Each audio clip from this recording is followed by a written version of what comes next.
ঠিক না? আমাদের এই মহিলাদের কাছে কেউ যায় না, যাওয়া হবে ভাই।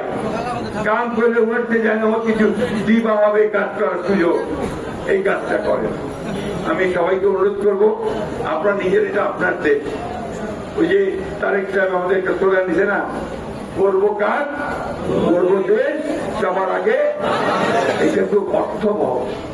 আমার কাম করি বাবা, কাম না খেলে বসে বসে খাওয়া খেয়াল দিবাম দেবেন, কাজটা করতে হবে। আর সেই সঙ্গে একসাথে কাজ করব, দেশটাকে তৈরি করব, তাহলে আমরা আগায় যেতে পারবো। আমি আর বক্তব্য দীর্ঘ করবো না, আপনাদের সাথে কথা বলতে চাই। বিএনপি কাজ করার জন্য আসছে, তারেক রহমান সাহেবের নেতৃত্বে আমরা ইনশাআল্লাহ এই দেশটাকে আমরা অনেক দূর নিয়ে যেতে পারবো ইনশাআল্লাহ। আপনারা সবাই সাবধান থাকবেন। মিথ্যা প্রচারণা আর খালি মোবাইলটা থেকে এখানে কাম করবেন, ওইটা অনেক মিথ্যা কথা, অনেক মিথ্যা কথা, ওগুলো বিশ্বাস করবেন না। নিজের সব দেখবেন, চারদিকে চোখ খুলে দেখবেন, আমার ঠিক আছে তো।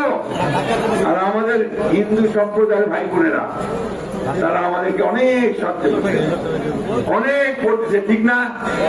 কে তারা যাদের প্রিন্সিপাল কথা করেন না কেন, ঠিক তো?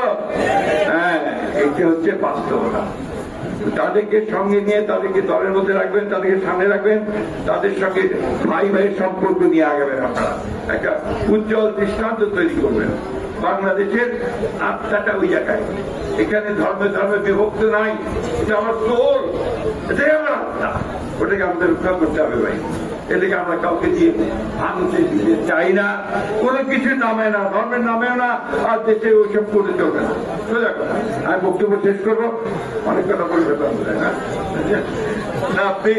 আমি এই জন্য বললাম যে আমার মানুষের সঙ্গে আবার দেখা হলো, অনেকদিন পর, ভোট হওয়ার পরে আর দেখা হয়নি। এরপরে ইনশাআল্লাহ আপনাদের রায়পুরে আমি চাই যে আপনাদের বিএনপির নেতারা যেন ঠিক রাস্তায় চলে, একদম রাস্তা সিধা হওয়া হবে। ওই কিন্তু এবার রাজার ফিট পেয়েছিল, রাজা ঘুরেছে সবচে কায় কি করেছেন, ওই একেও সব জানিয়ে হবে। পরিষ্কার বলতেছি ভাই, একটু পাবো, ক্ষমা করবো না। পরিষ্কার কথা, পরিষ্কার কথা একেবারে। নেতৃত্ব যাবে, আইনগত ব্যবস্থা নেওয়া হবে। Thank you.